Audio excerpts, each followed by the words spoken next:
बिस्मिल्लाहिर्रहमानिर्रहीम। अस्सलामु अलैकुम वरहमतुल्लाहि वबरकातुह। एक तरफ दज्जाली क़ुव्वतों की जानिब से खित्ते में जंग की आग भड़काने की कोशिशें की जा रही हैं, जबकि दूसरी तरफ पाकिस्तान पर जमहूरियत की चादर ओढ़ी माफिया ने माशी दहशतगर्द का किरदार अदा करते हुए पाकिस्तान की मईशत की ईंट से ईंट बजाने में कोई कसर नहीं छोड़ी। और आज सूरत हाल यहाँ तक जा पहुंची कि वजीर आजम इमरान खान जो इनकलाबी एजेंडा लेकर चले थे वो IMF की कड़ी शराइत की नजर होता जा रहा है।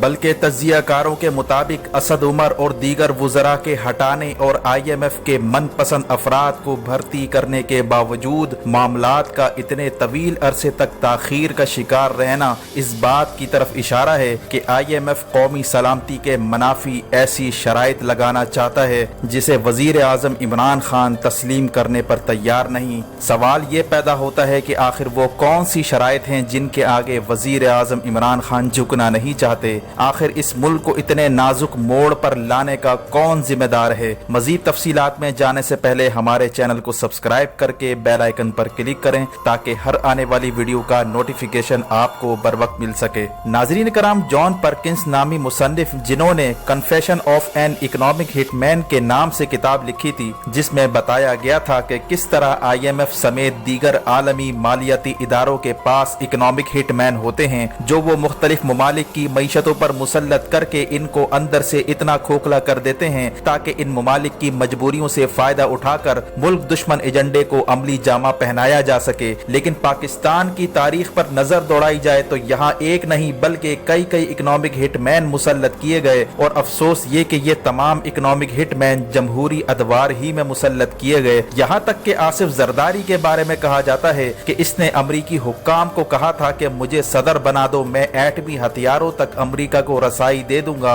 हालांकि ये बात अमरीकी हुक्काम को मालूम थी कि जो शख्स अपने मुल्क का वफादार नहीं वो हमारा कैसे वफादार हो सकता है। और दूसरा ये कि एटमी असासों का command and control system army के मातहत होता है, ना कि जरदारी जैसे सौदागरों के मातहत। और फिर इंटरनेशनल इस्टेब्लिशमेंट ने इनकी इख्तदार की भूख देखकर इनसे काले धंधे करवाने का फैसला कर लिया। वही काले धंधे जिनको इस्तेमाल करके IMF जैसे आलमी मालियाती इदारे इकोनॉमिक हिटमैन मुसल्लत करके मईशत को कर्जों में जकड़कर कौमी सलामती को गिरवी रखवाने पर मजबूर करते हैं। नाजरीन कराम, पाकिस्तान को इस सूरत हाल में धकेलने की बुनियादी वजूहात क्या थी, इस पर हम नजर दौड़ाते हैं। आलमी मालियाती फंड यानी IMF एक मालियाती तंजीम है। दुनिया भर के 189 ममालिक इसका हिस्सा हैं। IMF मुख्तलिफ ममालिक की अंदरूनी मईशतों और इनके मालियाती कारकर्दगी बिलखुसूस ज़र्र मुबादला और बैरूनी कर्जा जात पर नजर रखता है और इनकी माशी तरक्की और माली खसारे से निमटने के लिए कर्जे और तकनीकी मुआवनत फराहम करता है। IMF कर्जा देने के बाद मुख्तलिफ इस्लाहात के निफास का मुतालबा करता है और यही वो चीज है जिसके बाद असल गेम शुरू होती है। यही वजह है कि IMF पाकिस्तान को सिर्फ कर्जा नहीं देना चाहता बल्कि वो कर्जों के बदले अपनी माशी टीम को मुसल्लत करना चाहता है ताकि वो बिजली और गैस की कीमतें बढ़ाकर मईशत को इतना सुस्त कर दें कि पाकिस्तान मजीद कर्जों तले दबता चला जाए। इसी तरह इस वक्त IMF प्रेशर डाल रहा है कि स्टेट बैंक को खुद मुख्तारी दी जाए और करेंसी को मजीद डी वैल्यू कर दिया जाए और साथ में ये भी शर्त लगा दी कि ये पैसा CPEC में इस्तेमाल नहीं होना चाहिए। याद रहे कि पाकिस्तान ने 1958 में पहली दफा IMF का दरवाजा खटखटाया था। उस वक्त $1 सिर्फ 3 रुपए का होता था। इसके बाद पाकिस्तान पर जंग मुसल्लत की गई और 1965 के बाद पाकिस्तान की इमदाद बंद कर दी गई, जिसकी वजह से पाकिस्तानी रुपए की कदर गिरती चली गई और $1 7 रुपए का हो गया था। इसके बाद 1972 तक माशी सूरत हाल कंट्रोल में थी और फिर भुट्टो का दौर आया जिसमें मईशत बुरी तरह तनज़्ज़ुली का शिकार हुई। लेकिन माशी मुश्किलात के बावजूद भुट्टो ने बैरूनी कर्जे पर इक्तिफा नहीं किया और सिर्फ $0.3 अरब ही बैरूनी कर्जा हासिल किया। फिर 1980 में जनरल ज़ियाउल हक के दौर में $2 अरब का कर्जा लिया गया जो उसी दौर में वापस भी कर दिया गया। इसके बाद नाम निहाद जमहूरियत का दौर शुरू होता है और बेनजीर भुट्टो के दौर में अचानक $18 रुपए का हो जाता है और दिसंबर 1988 में बेनजीर भुट्टो ने IMF से 2 दफा कर्ज हासिल किया जिनकी मुद्दत 1990 और 1992 में खत्म हो गई। यानी 1990 और 1992 में ये कर्जे हर हाल में वापस करने थे जो कि नहीं हो सके और इस तरह मुल्क कर्जों में डूबता चला गया। फिर नवाज शरीफ का दौर आता है और 1993 में नवाज शरीफ की हुकूमत 1 अरब डॉलर का कर्ज हासिल करती है। फिर 1994 में बेनजीर की दूसरी दफा हुकूमत आती है और फिर दोबारा IMF का दरवाजा खटखटाया जाता है। ये वो दौर था जब कर्ज वापस करने की बजाय बैनुल अक़वामी इदारों के चुंगल में फंसने का आगाज हो चुका था और असल रकम की बजाय पाकिस्तान महज ऊपर का सूद ही अदा करने पर इक्तिफा करता था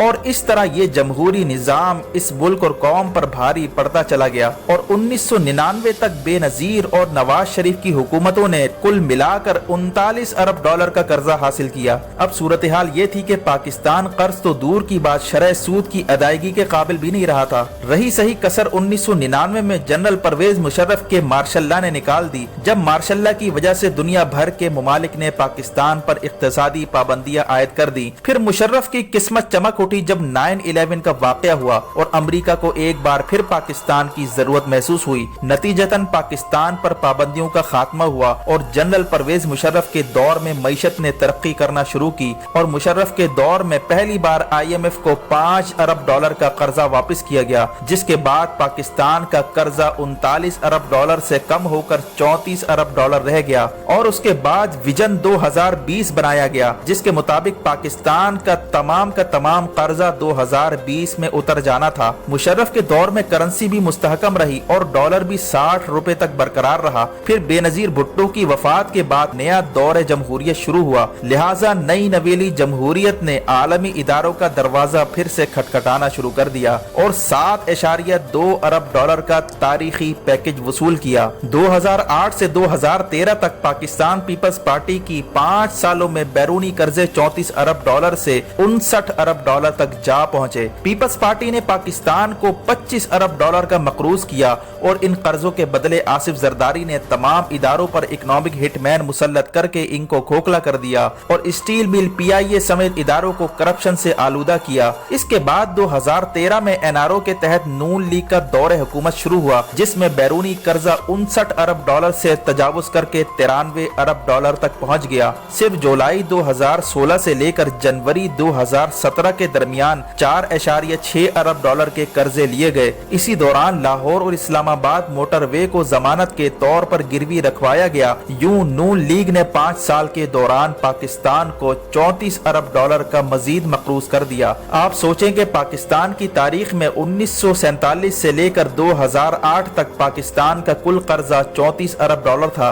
जबकि सिर्फ नून लीग के दौरे हुकूमत में 34 अरब डॉलर का कर्जा हासिल किया गया और पाकिस्तान पीपल्स पार्टी और नून लीग ने मिलकर सिर्फ 10 साल के दौरान मजमूई तौर पर पाकिस्तान को 59 अरब डॉलर का मकरूज किया। यानी जरदारी और नवाज शरीफ के 10 साला दौर में जो कर्जा हासिल किया गया वो पिछले 60 साला दौर में लिए गए कर्जों से भी जायद है। इसके बाद इकोनॉमिक हिटमैन इसहाक डार नवाज शरीफ की हुकूमत के आखिरी दिनों में मुल्क से भाग गया और रेड वारंट इशू करने के बावजूद इसे इंटरपोल गिरफ्तार नहीं कर रही, क्योंकि ये आलमी मालियाती इदारों का ऐसा इकोनॉमिक हिटमैन था जिसने पाकिस्तानी मईशत पर कारी जरब लगाई और IMF ने जानबूझकर नून लीग को गैर तरक्याती कामों के लिए कर्जे फराहम किए, जिसका खमियाजा कौम आज तक महंगाई और मजीद कर्जों की सूरत में भुगत रही है। और बात यहाँ तक जा पहुँची कि ये माशी दहशत गर्दी बराह रास्त कौमी सलामती को मुतासिर कर रही है और वो IMF जो सिर्फ कर्जे के मामला देखा करती थी, आज दुश्मन मुमालिक की एक कठपुतली का किरदार अदा करते हुए पाकिस्तान के अंदरूनी मामलात में मुदाखलत कर रही है। यही वजह है कि तज्जियाकारों के मुताबिक अब IMF का अगला हदफ डिफेंस और कौमी सलामती के मामलात हैं। IMF की कोशिश है कि वो डिफेंस बजट में कटौती करवाए, क्योंकि आलमी ताकतों को मालूम था कि पाकिस्तान एक न्यूक्लियर स्टेट है और मजबूत फौजी ताकत है। इसके साथ फौजी ताकत के साथ नहीं निपटा जा सकता, इसीलिए अपने मजमूम मकासद की तकमील के लिए पाकिस्तान में इकोनॉमिक हिटमैन मुसल्लत करके कौमी सलामती पर सौदेबाजी पर मजबूर किया जा रहा है। इसी तरह गैर मुल्की तज्जियाकार एडम गेरी ने वजीर आजम इमरान खान से मुतालबा किया है कि वो PTI से खास तौर पर अपनी काबीना से उन लोगों को फारिग करें जो इमरान खान के एजेंडे की राह में रुकावट हैं। इनका मजीद कहना था कि इमरान खान की काबीना में ऐसे लोगों को जबरदस्ती दाखिल करवाया जा रहा है जो या तो IMF के पेरोल पर हैं या बैरूनी एजेंडे पर चलते हुए CPEC प्रोजेक्ट की राह में रुकावट हैं। इसी तरह एडम गेरी का कहना था कि इमरान खान का ये कहना कि ये आखिरी IMF प्रोग्राम होगा, इसके बाद कर्जा नहीं लिया जाएगा, इसके लिए जरूरी है कि इमरान खान फौरी तौर पर IMF के कारिंदों को काबीना से फारिग करें और मुल्क में एहतसाब का अमल तेज करें, ताकि تاکہ मुल्क की मईशत IMF के चुंगल से जल्द आज़ादी हासिल करे। वीडियो देखने का शुक्रिया। अपना और गिरदोनवाह के लोगों का ख्याल रखें। फी अमानिल्लाह।